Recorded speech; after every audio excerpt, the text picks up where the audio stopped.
Hello, everybody. Dave Neal here, stand-up comic and host of Bachelor Nation News. And this is an ongoing story we've been following now for over 6 months. Clare Crawley, did I pronounce that right? Clare Crawley said, I feel like a new woman. She explains the 6-month explant anniversary. Of course, that's removing her breast implants due to what she says is breast implant illness. We'll get into that story. Feel free to follow me on Instagram at DNeals. And everyone who's watching this on the live stream right now from Patreon, say hi, patreon.com/Dave Neal. Private membership only community. You can watch the behind the scenes as we put together stories like this. It's called Working with Dave. We hang out for hours on end. So if you want to be a part of that community, it's actually pretty cheap. It's as little as $5 a month. You can join and be a part of the over 200 of us that hang out and watch live streams. So we'll get right into this. 3 months ago, Clare Crawley said, celebrating the 3-month anniversary, I wish I could go back in time, give myself a big long hug, and let her know everything is going to be okay. Actually, better than okay. So let's go to the 6-month reel. She made this, and I mean, it's a pretty, she shares some of the scars and issues, and this is a really good thing for people to be so brave to share their flaws and what they were going through and what they wanted. And obviously, it's important to say that not everyone who's going to get breast implants is going to suffer from this. And a lot of people, if we look at actually this study, kind of claims that it's not really real. Breast implant illness is a poorly defined cluster of non-specific symptoms attributed by patients as being caused by their breast implants. Symptoms include joint pain, skin and hair changes, concentrating, and fatigue. So this article says, listen, there aren't many peer-reviewed studies that claim that breast implant illness has legitimacy, but of course it is a journal from the American Society of Plastic Surgeons, which of course are going to want breast implants. So you got to follow the money, folks. But either way, the idea behind breast implant illness, and you don't need to be mansplained by your boy Dave over here, but the idea being that you insert a foreign object into your body and your body's immune system tries to fight it off, causing rashes, swelling, inflammation, all these other problems, which is all of what Clare was hiding because she didn't know what was wrong with her. And when she made the decision to extract, she's been nothing but happier. So I can't play the audio because it's a song, but I'm going to play the video and I'll read for you what Clare had to say. Have a watch. Here she is. All right, so there she is, and she decides to get it done. 6 months explant anniversary. I cannot believe it's been 6 months since I had the surgery that really changed my life. Not only has it given me my physical health back, but it has transformed my mental health in so many ways. I mean it when I say this. I feel like a new woman, which I haven't felt like in the past couple of years. There truly is so much joy and peace when you advocate for your health. Follow your gut. Have champions in your corner. Don't give up, and know with every ounce that it will always be one of the best decisions I've ever made in life. Could not be more grateful for the ones that have stood by my side when I have been at my lowest and have seen me through to my happiest days.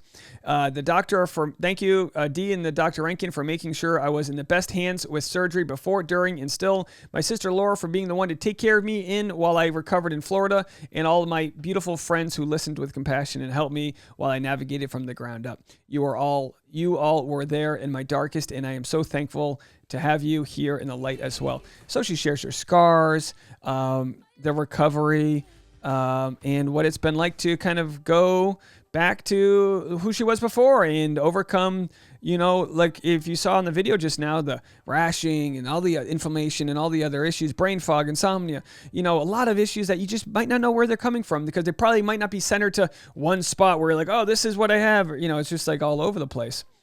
Blake Monar, who she's been rumored to be dating, says, when you're stunning and it's not even close to the best thing about you, proud of you. So there it is, folks. Congratulations to Clare for kind of taking control of her health. We've made multiple stories. We had Benoit, her former, they were engaged, right? Said, such a powerful move, Clare. Beautiful inside and outside you are. So there's Clare. I've learned the toxicity these implants can cause. And that's not for everyone, So we've got people, especially in our chat room here. We have Teresa in the chat room. Says, let's see what she had to say. 1 second here. I'm looking for the Teresa's first comment. She says, I was told you should change them out every 10 years. I'm on 22 years with A to C silicone.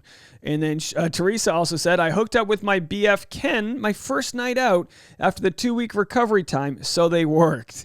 All good. She said, I was a beta user to make silicone legal in the U.S. again. They were banned. And then she said, I can share, I think the 10-year removal issue was a money grab too. Yeah, like I said, everybody's different. Every surgeon is different. Everyone's immune system is different. Some people are perfectly fine with certain certain surgeries and other people don't take. But it's important to note that if, say, 100,000 people get implants, that there might be a percentage, maybe 1,000 or 2 or 7,000 or a couple hundred, whatever the number may be, of people that's their bodies reject it, which can be very tough, because by all means, whatever you need to do whatever you want to do is up to you, and isn't a very empowering thing. And I look at this in relation to, like, guys get different surgeries and different things, but like men have a real self-confidence about their hair and their height. We can't do much about our height, but we can do something about our hair. A lot of replacement surgeries and different things and Rogaines, and some guys would literally become impotent because they're on medication to grow their hair out. The desire to have hair exceeds like the hormonal issue of not being able to get an erection. It's just wild what sometimes we'll put our bodies through to achieve a certain standard that's out there. And for Claire, she realized, hey, it's just not worth it. And she took that brave step, and good for her, to have people that kind of support her in that cause. So let's go over here to the Heal is Real nonprofit. They're a Instagram account, and I'm sure there's a bunch of others, supporting women affected by breast implant illness and bringing awareness to the causes, symptoms, and treatment.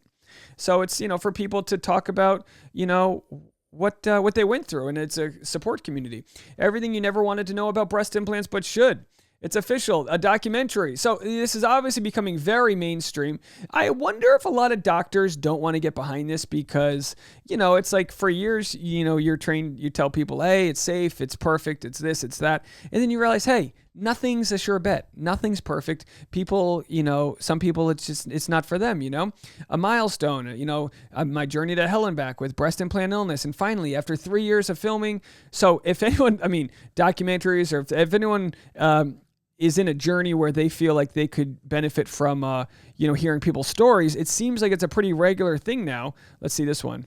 I removed my toxic breast implant. So here's, it's pretty wild. It's been 5 years of my life and health improving, 5 years of not being harassed in public or online by losers who only followed me for my implants.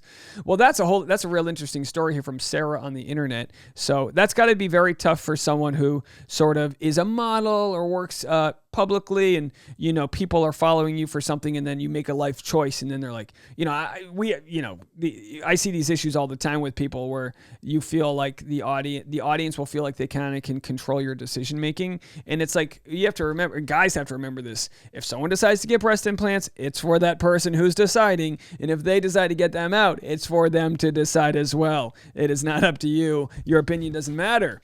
All right, folks. Well, that was a story I love to promote whenever Claire's out there, because I really do feel like she's doing a lot of good work, and she's flawed like the rest of us. She doesn't try to hide behind a perfect Instagram. She's got mess, as the kids say.